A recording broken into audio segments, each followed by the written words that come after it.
جب 2000 سے زائد سیاستدانوں کو نااہل قرار دیا گیا، بلوچستان کو ناقابل تلافی نقصان کب اور کیسے پہنچایا گیا؟ بھٹو نے سنگین غلطی کیا کی تھی؟ ہنگامہ خیز کالم۔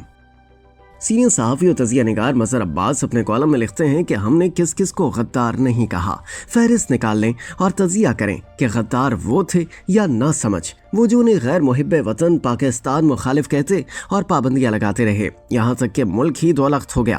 یاد رکھیں، جب قومی سیاست اور رہنماؤں پر پابندی لگتی ہے تو وہ قوم پرست سیاست کی بنیاد بنتی ہے، اور جب آپ قوم پرست جماعتوں اور لیڈرز کو دیوار سے لگا دیتے ہیں تو وہ انتہا پسندی اور دہشت گردی کی طرف لے جاتی ہے۔ پاکستان کے سیاسی عدم استحکام کی کہانی بھی کچھ ایسی ہی ہے۔ آخر کیا وجہ ہے کہ بعد سابق مشرقی پاکستان کی ہو، کے پی سندھ یا بلوچستان کی، ہدف تنقید پنجاب کی سیاسی اور غیر سیاسی اشرافیہ رہی ہے اور آج بھی ہے۔ مظہر عباس نے تجزیہ پیش کیا کہ ملک تو 76 سال سے نازک موڑ سے گزر رہا ہے، مگر اس وقت جو صورتحال خیبر پختونخوا اور بلوچستان میں ہے وہ سنگین تر ہوتی جا رہی ہے، اور دونوں صوبوں میں دہشت گردی کے اہداف بھی مختلف ہیں۔ ایک طرف علیحدگی پسندی کی تحریک ہے تو دوسری طرف پاکستان میں اپنے مطلب کا نظام لانے کی خواہش اور کوشش۔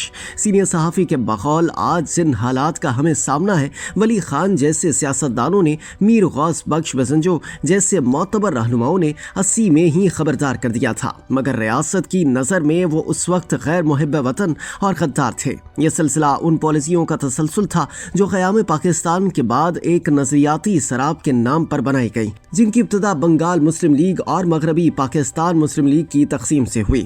غالباً اس وقت طے کر لیا گیا تھا کہ اکثریت کو قبول نہیں کیا جا سکتا، چاہے تمام انتخابات میں وہ جیت ہی جائے۔ یہ مینڈیٹ کو نہ ماننے کی ابتدا تھی، اب وہ چاہے بائیں بازو کا اتحاد جھکتو فرنٹ ہو، عوامی لیگ پی پی پی، ایم کیو ایم، مسلم لیگ نون ہو یا پاکستان تحریک انصاف۔ مظہر عباس نے ماضی کا حوالہ دیتے ہوئے تجزیہ پیش کیا کہ 1954 کے بعد 1958 میں الیکشن کا فیصلہ ہو چکا تھا، مگر ماشاءاللہ لگا کر سیاسی عمل کو روک دیا گیا۔ 2000 سے زائد سیاستدانوں کو نااہل قرار دیا گیا، بائیں بازو کی جماعت پر بھی پابندی لگا دی، اعلیٰ عدلیہ کو سہولت کار اور میڈیا کو قابو کر لیا گیا۔ اس سب کے نتائج 1971 میں بنگلہ دیش کی صورت میں سامنے آئے، مگر ہمارے نصاب میں آمرانہ ادوار کے فوائد ہی بیان کیے جاتے ہیں۔ سینئر صحافی کے بقول ہماری سیاسی اشرافیہ پیداوار ہے غیر سیاسی نظام کی، جس کی ابتدا نام نہاد بنیادی جمہوریت کے نظام اور پھر ایوب خان کے بعد جنرل ضیاء کے غیر جماعتی نظام کی بحالی سے ہوئی۔ ان جماعتوں اور رہنماؤں کا جمہوری رویہ ہو ہی نہیں سکتا۔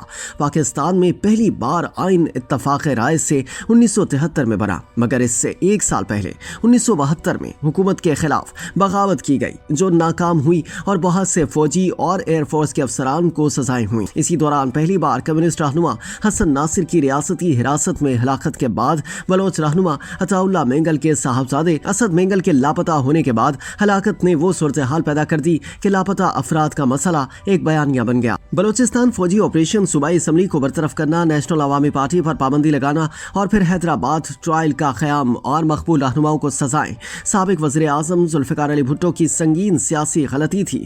پس پردہ دباؤ کوئی بھی ہو، عراقی ایمبیسی سے اسلحہ برآمد کرنے کا ڈرامہ 1977 میں پاکستان قومی اتحاد کی تحریک کے دوران جب مذاکرات کا عمل شروع ہوا تو پہلی بار جنرل ضیاء الحق کا کردار سامنے آنے لگا۔ بھٹو صاحب کو کہا گیا نیب پر پابندی اٹھانے اور حیدرآباد ٹرائل ختم کرنے کی بات نہیں تسلیم کرنی، جبکہ پی این اے کے بعض رہنماؤں کو پیغام دیا گیا کہ ٹرائل ختم کرنے کے مطالبے سے پیچھے نہیں ہٹنا۔ مظہر عباس آگے لکھتے ہیں کہ سپریم کورٹ میں ہینا جلانی کیس میں ماشاء اللہ کو خلاف آئین کہنے کے باوجود 1977 کے ماشاء اللہ کو نظریہ ضرورت کے تحت جائز قرار دیا گیا۔ ذوالفقار علی بھٹو کی پھانسی ایک عامر کے دور میں ہماری سیاسی تاریخ کا بدترین واقعہ ہے۔ اگر اکتوبر 1977 میں الیکشن کرا کے فوج بیرکوں میں واپس چلی جاتی تو آج کا پاکستان عین ممکن ہے مختلف ہوتا۔ ایرانی انقلاب اور پھر افغانستان میں روس کے آنے سے جو جنگ شروع ہوئی ہم اس کے حصے دار بن گئے۔ جہاد افغانستان کے نام پر جنرل ضیاء الحق اور بعد میں جنرل حمید گل کا لگایا ہوا پودا آج تناور درخت بن چکا ہے، جس کو آج تک ہم جڑ سے نکال کر پھینک نہ سکے۔ اب یہ پودا درخت کی صورت میں ریاست کو کمزور کر رہا ہے اور اسے سیاسی و مذہبی جماعتوں اور گروپس کی خاموش حمایت بھی حاصل رہی ہے۔ سیاسی جماعتیں پنگ پونگ کھیلتی رہیں اور اصل میچ کہیں اور ہو رہا تھا، اور پھر ایک اور منتخب حکومت کو 12 اکتوبر کو گھر بھیج دیا گیا اور ایک بار پھر منتخب وزیر اعظم کو غدار قرار دے کر عمر قید کی سزا دے دی گئی۔ سینئر صحافی کے بقول مگر جنرل پرویز مشرف کی سب سے بڑی غلطی آئین توڑنا تو تھا ہی، لیکن جس طرح بلوچستان کو ہینڈل کیا گیا اس نے صوبے کو ناقابل تلافی نقصان پہنچایا۔ اس کا سب سے خطرناک پہلو نواب اکبر بگٹی کی ہلاکت کے بعد مشرف نے اس ایکشن کا جیسے دفاع کیا وہ ہمیں آج اس موڑ پر لے آیا ہے کہ واپسی کا راستہ مشکل سے مشکل تر ہوتا جا رہا ہے۔ مشرف کی حکومت کا خاتمہ ہوا مگر اس سے پہلے ایک اور منتخب وزیر اعظم بے نظیر بھٹو کی شہادت۔ بی بی اس بیانیے کی بھینٹ چڑھ گئی جو نہ جمہوری اختیار پر یقین رکھتا ہے نہ ہی عورت کی حکمرانی پر۔ مظہر عباس کے مطابق 2013 میں سابق وزیر اعظم یا نواز شریف نے ایک انتہائی سنجیدہ اور مثبت کوشش کی بلوچستان کے مسئلے کے حل کے لیے۔ صوبے میں ان کی جماعت کی اکثریت تھی مگر انہوں نے اپنے اتحادی اور بلوچستان کے نیشنل پارٹی کے رہنما ڈاکٹر عبدالمالک کی حکومت بنانے کا کہا۔ اتفاق سے میں اس اجلاس کا عینی گواہ ہوں جس کی بڑی وجہ میر حاصل بزنجو مرحوم تھا جس سے جامعہ کراچی سے تعلق رہا تھا۔ شاید یہ حل بھی قبول نہیں کیا گیا۔ 2016 میں میاں صاحب نااہل، 2017 میں سزا یافتہ اور 2018 میں مسلم لیگ کو حکومت بنانے نہیں دی گئی جس کی ابتدا بلوچستان میں مسلم لیگ کے بطن سے ہی بلوچستان عوامی پارٹی کی تشکیل۔ بات یہیں ختم نہیں ہوئی۔ چیئرمین سینٹ میں حاصل بیسنجو کو دہرانے کے لیے فارمولا فیضیاب لایا گیا۔ سینٹ میں اس کی آخری تقریر سن لیں۔